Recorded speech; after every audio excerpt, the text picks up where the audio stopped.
We were back this week with Coach Griffin. Another win for the Spartans last weekend, a 26-19 over Marion Harding. Coach, take us through that game a little bit.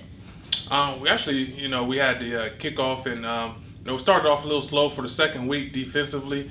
They drove down and scored, and we got to stop doing that this week. But other than that, I think we came back and scored offensively again on the first drive. I think we had a long drive, and we took what the defense gave us, and that was our plan going in, and we did a good job of that.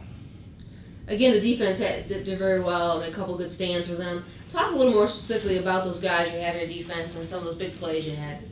Well, Miguel Clark had a heck of a game. I think he had 14 tackles. Denaye came back from his injury, and he had a heck of a hit going into halftime, as you can remember that. Those guys are doing real good. The linebacker core is doing really good. The front four are doing really good, and the DBs are coming along real good as well. What did you see that you liked this past week compared to maybe you still thought you guys were having some trouble the opening week? How much have you progressed in a week's time? We definitely cut down the penalties. We still had a couple penalties that we shouldn't have that we had the first week, but other than that, I thought we did real good. Offensively, I thought we executed the game plan really well. We threw a pick at the end of the half. We got to get better in those 2-minute situations, and I think this week we will do that. Let's talk about this coming week. We're back home against Springfield. What do you know about that team? Springfield's a tough team. They got a lot of D1 prospects on the team, a lot of great athletes, a lot of big guys up front on the line and the D line. Great athletes, good quarterback, really good running back. Old school. Offensively for them, they run an I formation, and they're going to pound the ball a little bit. So it's going to be a lot of running coming up in this game, and the game could go fast. Difference from the Middletown and this week, both teams are going to run the ball, and whoever doesn't turn the ball over will probably win that game. Is it good to have this kind of challenge now, right before you go into those track games? Absolutely. I think the build-up is perfect for us.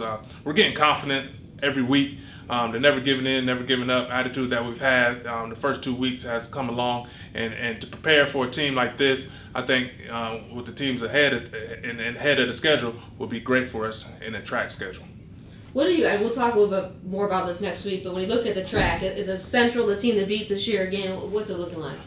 I think Toledo Central Catholic is the team to beat. I haven't really looked, I'll be honest, I haven't looked at it too much because if you know me, I'm so stuck on the 1 week at a time thing, but Central is definitely the team to beat. You always got to knock the champion off, and that's what we're trying to do, and the whole league is trying to do. Coach, you talked about confidence. I mean, obviously you guys are building some confidence, these 2 wins. How big is that as you move forward to the rest of the schedule, which will probably be tougher than these first couple games? Well, that's extremely good. Especially, we've been talking about it. The offense is being young, quarterback being young, and the O-line is coming together as far as the new program that we're doing. That's definitely a big thing for us, and I think we're doing a good job of that.